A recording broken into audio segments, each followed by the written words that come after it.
And now it's time that we announce the next panel of the day. And the subject is Decoding the New-Age Consumers. And the session chair will be held by Ms. Pritha Dasgupta, Chief Marketing Officer, Havas India. Can we please give them a huge round of applause? Come on, everyone.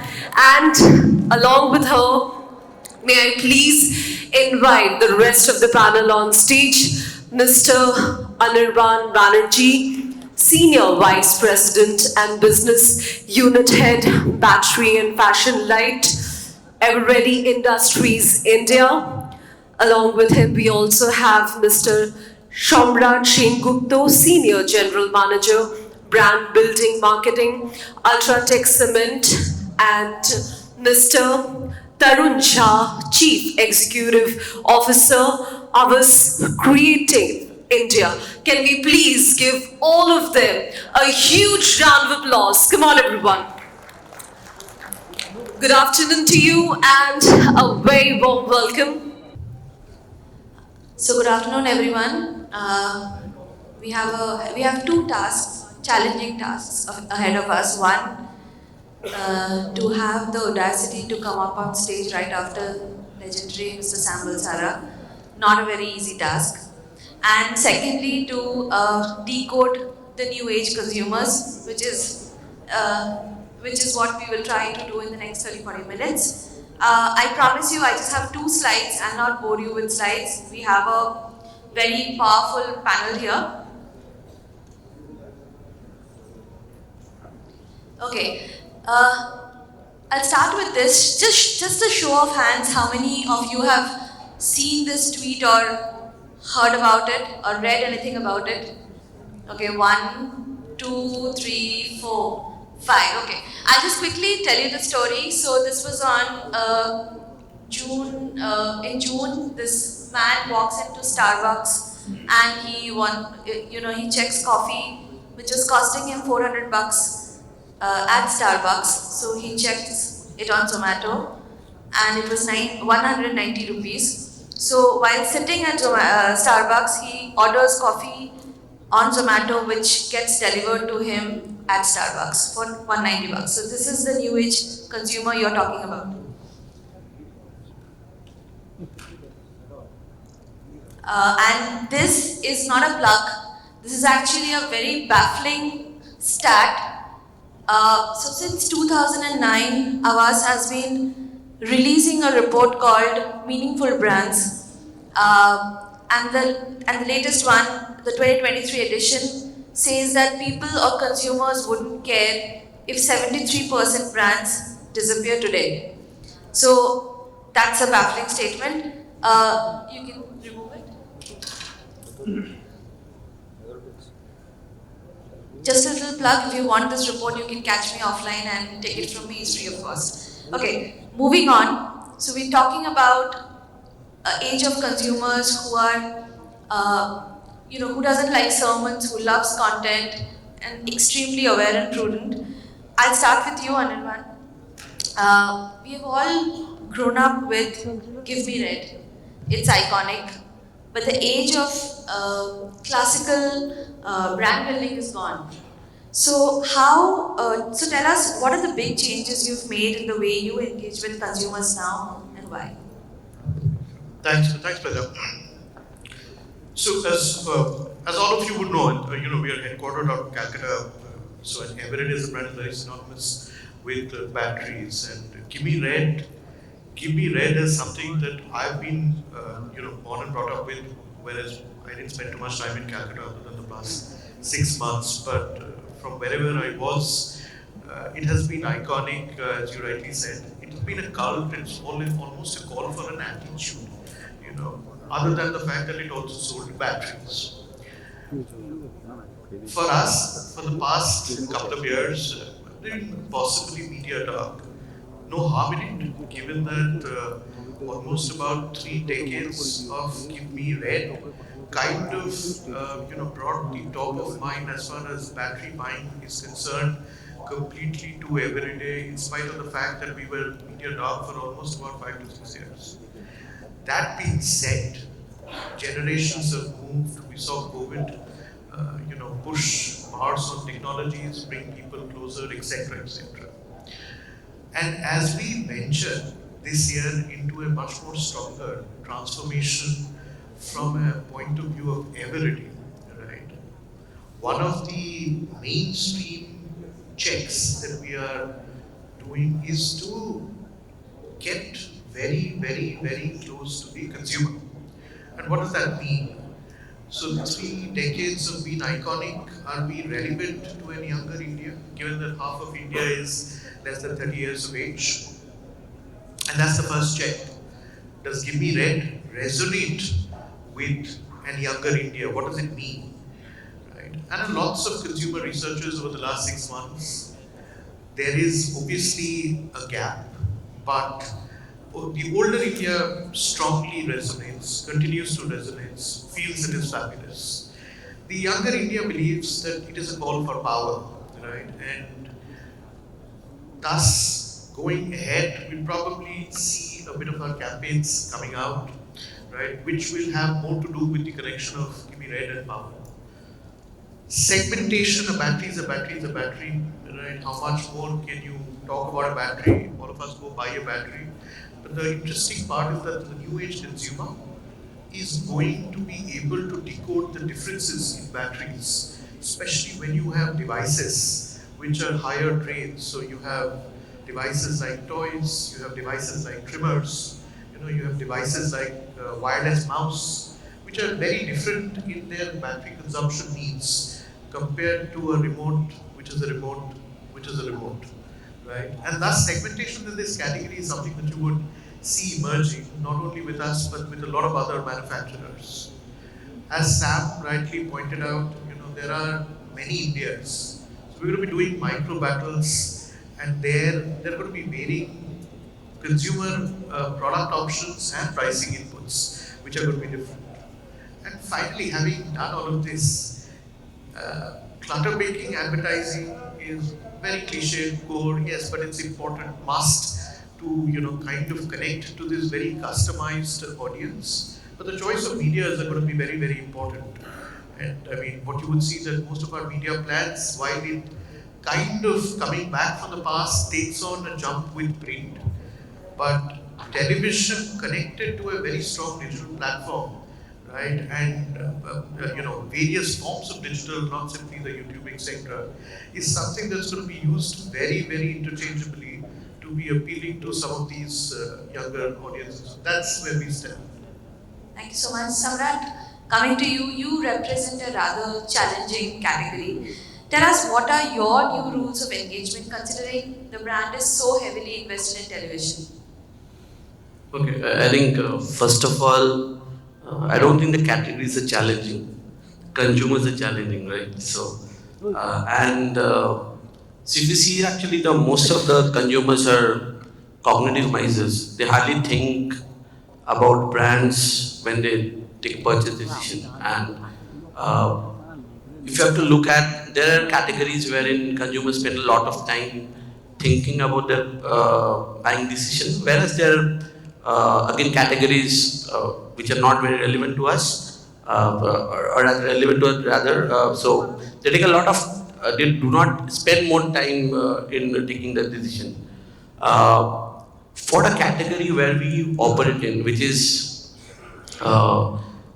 generally a consumer gets into this category once or twice in a lifetime. It's a very challenging category, as you have mentioned. But from a consumer perspective, it's like they're possibly the most important decision in their life. They're the most important project in their life, and hence it becomes imperative for our the marketers like us, to ensure that we have the right kind of memory structures or brand associations related to that.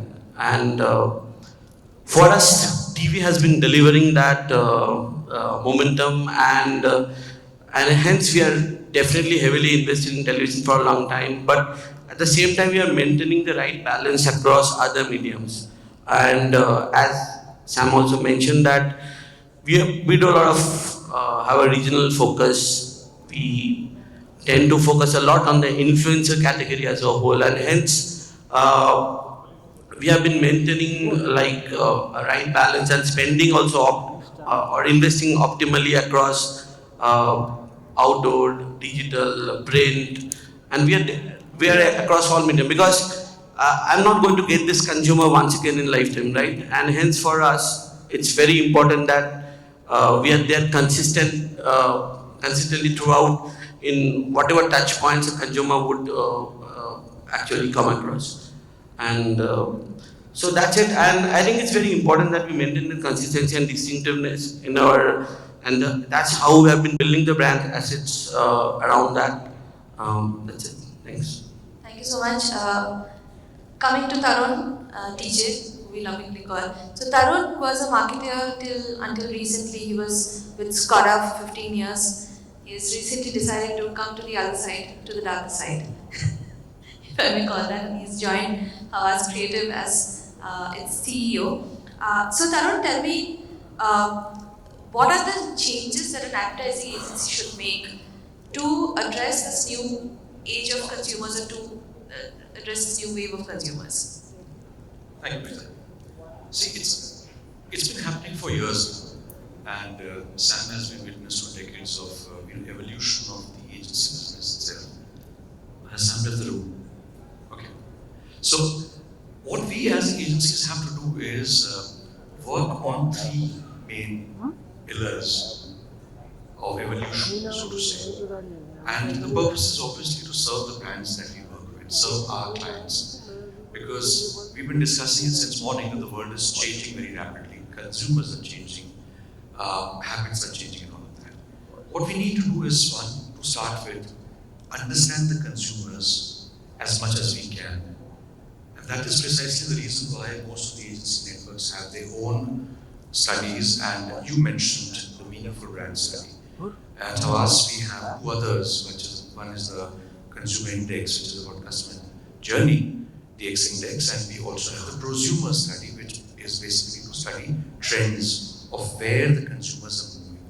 So the first is to understand the consumer as much as we can, because I think that is the most dangerous thing which any brand or company can do, is not know who they are selling it to or who they are talking to. The second thing, which again came up in the previous panel, was about data information.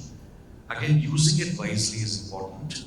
A lot of times, and I've been in the market here, and I've been very close to falling into that trap, and possibly I would have done that also in my career of surrendering myself at the altar of data and not considering the other aspects of marketing.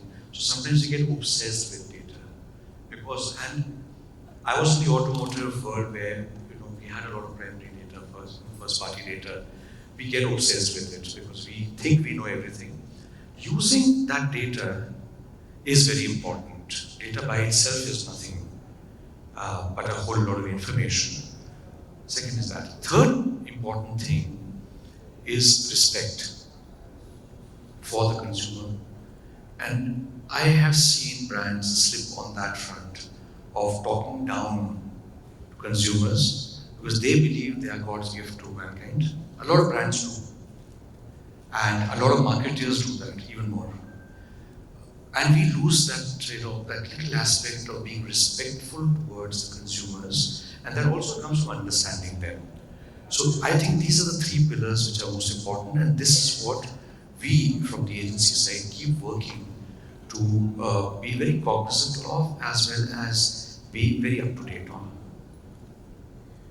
Anirban, coming back to you, since we are trying to decode the new age consumers and we are talking about a media agnostic brand building journey, tell us, does influencer marketing work with the new age consumers, considering they are so aware and so prudent and frugal? It does, and more so the fact that they are prudent, they're smarter, and they're younger. So just not about too long, about 6 months back, and for about 2 decades, I was in the business of trying to market hair colors and insecticides and air fresheners. And now I try to market batteries and then flashlights. My consumers vary from South Mumbai to the heartlands of central and eastern UP, etc. There are various kinds. But what I have seen across all of these categories, and in some categories more than the other, right? Like in beauty, it is works like a charm, right? You get the right influencer, you are through. So the mass media, can you get out of it? No. A combination of the televisions and the digital world tries to ensure that you optimize for your top of funnel reach, awareness, cost of incremental reaches are kind of kept in a certain. A print does, or in what it used to earlier, you would know better than use it. Automobile marketing, there's so many functional parts of it that comes out well in the print side of it. Right? That being said, the number of messages that you can send is only one or two. Right? And using an influencer, especially choosing the influencer well, connecting it better to the image or the proposition of what your brand stands for, and keeping it possibly, I mean, it depends whether you're going national or whether you're going, very micro. And each of them has its own place. So I possibly will be using influencers to unbox flashlights and encourage them to use it and compare it to various kinds of other products, especially probably unorganized, unbranded, etc. I would reach out to cohorts, so while half the flashlights in India are bought by farmers, essentially because of irrigation need, darkness, electrification, etc. Right? There are urban cohorts of bikers, outdoors, etc. And I'm not going to, use a machine gun to go after all of them. An influencer on a digital platform, marketing or talking positively about your cohort is extremely strong. So batteries come in various segments. You have zinc, carbons, alkalides. Trust me, I didn't know any of them 6 months prior. And that's I can possibly go on and on some of them now. But the fact that there are new gen devices, how do you reach out to a gaming community? Where there is VR, there is gaming, there are consoles, nothing better than a smart influencer on the gaming sector, etc. So that's the long and short being that, you can shout, and you can shout loud depending on the kind of pocket that you have. But you can get someone else to blow your trumpet. Your sound probably carries much further. Okay, thank you for that. Samrat, coming to you, tell us what drives premiumization in a category, in a commodity category, and what is it that new age consumers really value? Okay, I think first of all, we are no more in the commodity category. So UltraTech as a brand has actually evolved, and right now we are operating in multiple spaces, and so we aspire to become number one home building solution provider, and that's how it has become different from being a commodity earlier. And while we have been operating in this space, we have introduced so many other categories, right, from cement to chemicals and a lot of other byproducts of what actually helps in home building. Uh, so premiumization again, it's a byproduct of the valuation a product or you may call it commodity generates, and it depends completely on the positioning and the valuation which that product itself can generate through its features, through its promise.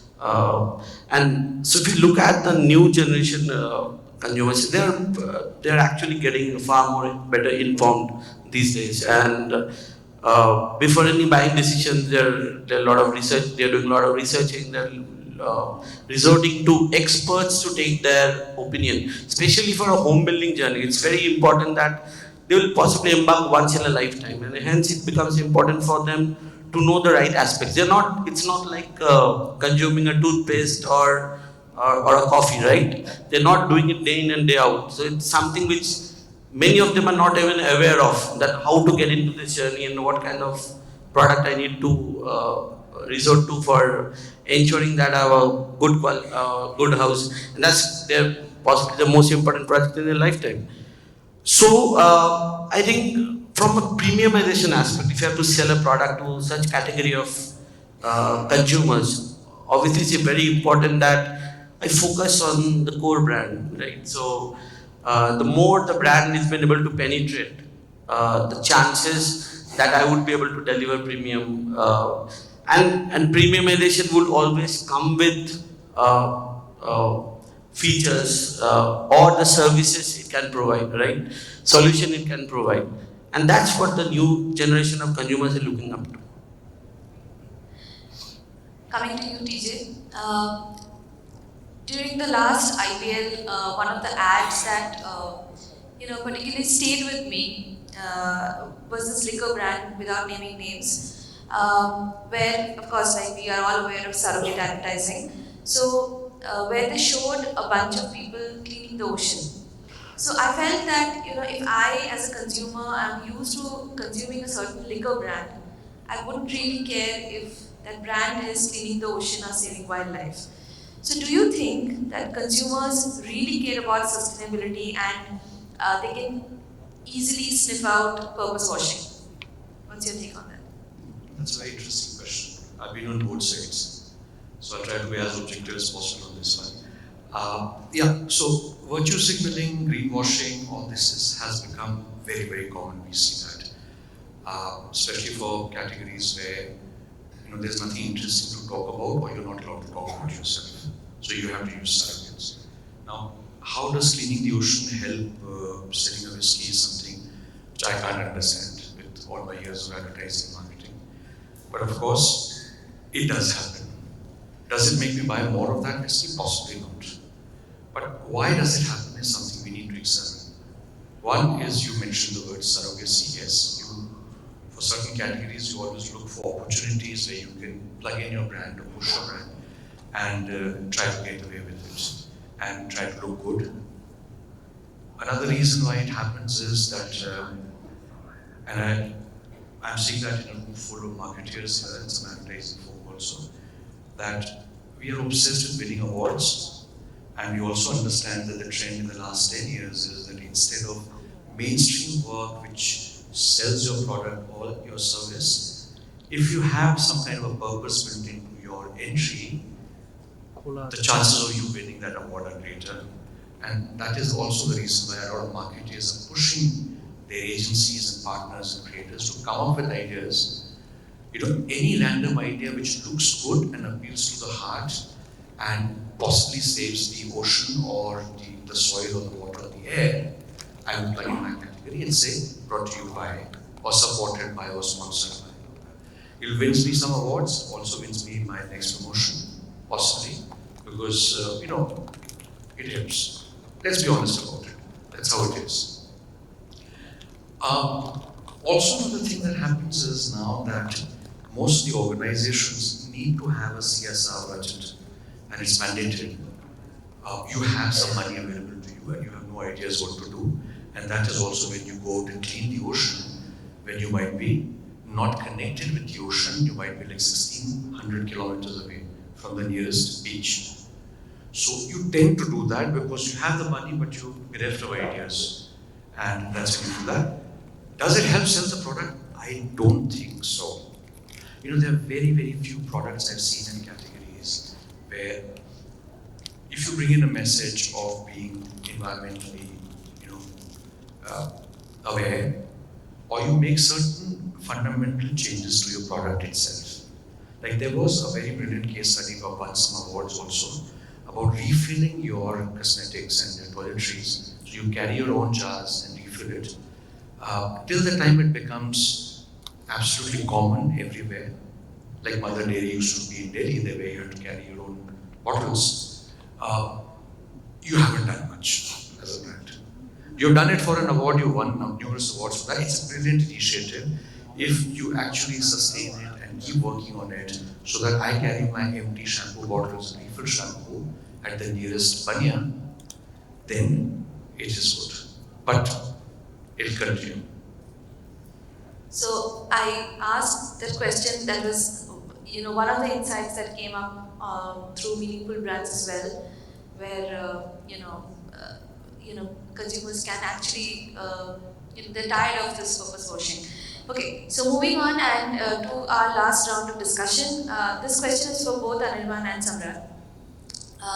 Tell us, how would you define the next age of consumers, considering the influence of AI and technology, and how can brands balance both purpose and performance? So I'll start with you, Anirban.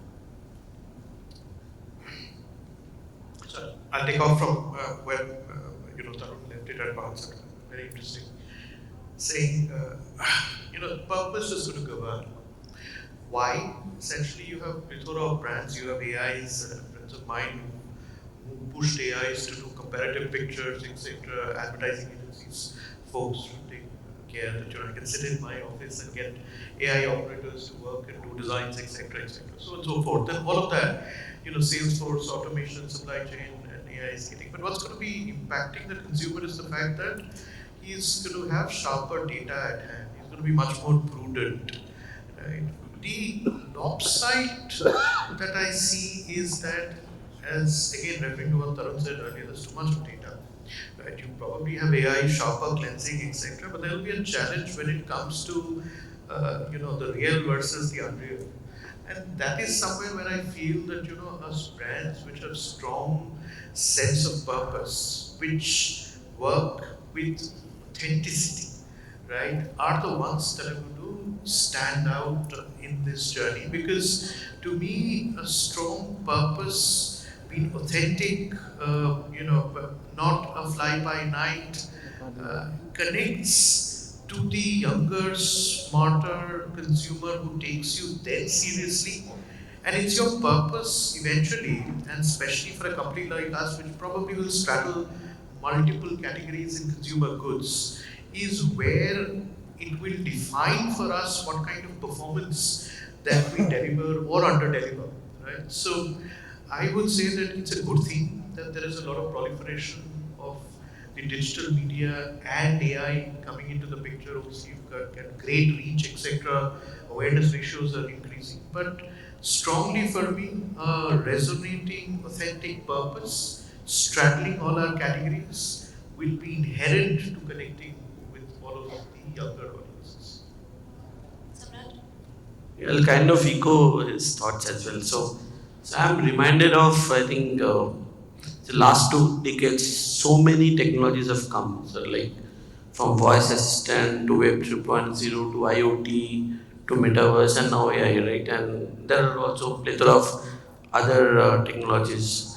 While it's the new buzzword, obviously the AI, and it's imperative that it would actually possibly kind of face success if at all it fits into the consumer narrative, not the brand narrative, right? And that's, I think, Anirban was also trying to say that. I think it's very important that this technology will finally make sense to the consumers if they fit into their story.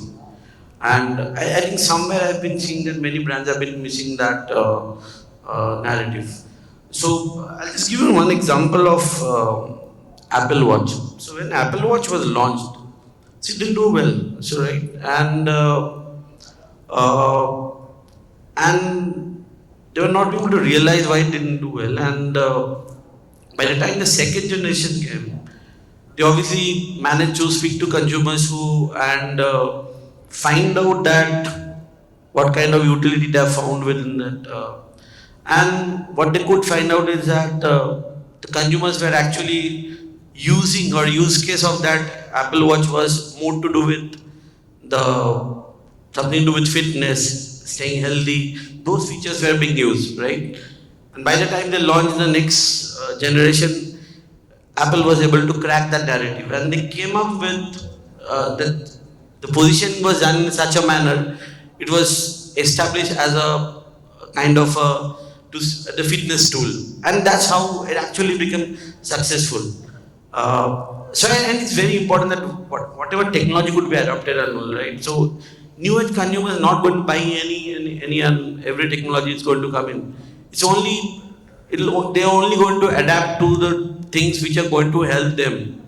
And I think looking from a brand purpose or performance, I think it's very important that the marketeers we play that role and bridge that gap and get the technology to the consumers in the way they would like to have that. That's it. Thanks. Okay, and my last question to you, TJ. We continuously hear and talk about lack of attention span because of which consumers are not receptive to advertisements. At the same time, binge watching is on a rise. Okay, so would you agree that despite we are constantly talking about so many mediums and so many new technologies and a consumer which is so dynamic, impactful and strong storytelling, would irrespective it's 30 seconds or 3 hours, will be able to capture attention? That's a brilliant question. I just go back to this morning when I was reading the paper with my cup of tea. That's a very Calcutta tradition which I preserve in my family. My great grandfather was from Calcutta, so the morning tea and the newspaper are a standard practice. So that should endear me to all the people from Kolkata, because that makes me part Calcutta. So I was reading the Telegraph, again a brilliant paper, something I miss in Bombay. I wish we had an edition. There was a movie review of a new movie which is coming up this week. It's called Satya Prem Ki Katha. Now, I had seen the posters and the pre-publicity that happens before the release of any Bollywood movie, and Bombay is the heart of it. And I saw Kartik Aaryan on the poster, and I said, oh my God, yet another rom-com, yet another silly thing. He's a superstar, I can't deny it. He's very good in what he does. Looks good, that helps. And Kiara Advani, again, one of the prettiest that we have. So I said, it must be one of those silly rom-coms, and they'll make 150 crore rupees because these are light-hearted movies. But when I read the review, I realized, and the review was very, very balanced in the sense that it actually figured out the nuance of the movie. It's not a silly rom-com. It is a movie with a story. It's a movie with a heart and a message in it, but still extremely enjoyable. So I think that is a good analogy of what we as communicators have to do. Storytelling has to be very important, engaging, and that can only happen when you understand who you are telling the story to. And we have a tradition of thousands of years of storytelling. I mean, if I ask you, how are you? Most of the people would respond to the story. We don't say, I'm fine, thank you. We will start with, morning and the travel and the transport and the traffic and all of that. We tell stories. We are a nation full of storytellers, and we love hearing stories also. Spend an evening with your friends, drinking, and the same stories come back. So we can hear the same story twice or multiple times. So again, storytelling with relevant content is important in our business communication. It doesn't matter, it's 6 seconds, 20, 30, 60 seconds, or 3-hour movies, or for that matter, I have seen people spend 20 hours over the weekend watching like 6 back-to-back seasons of a particular show they like, and that's because it's connected to them, it's making sense. So we have to make sense, and I'm not scared that advertising will die, because we'll keep telling interesting stories, and there'll be brands which will support us in telling those stories, and there'll be consumers willing to hear them. So thank you so much. That's all from our side. Thank you, Bijoya. Thank you, Adgully, and thank you for being a great audience. If you have any questions, we are here. The buzzer has not gone up, which means we are on time. Anything? All right. Thank you so much. Thank you. I would request the panel to stay back for a group picture, please, and also thank everyone present here for participating in this discussion. Thank you so much.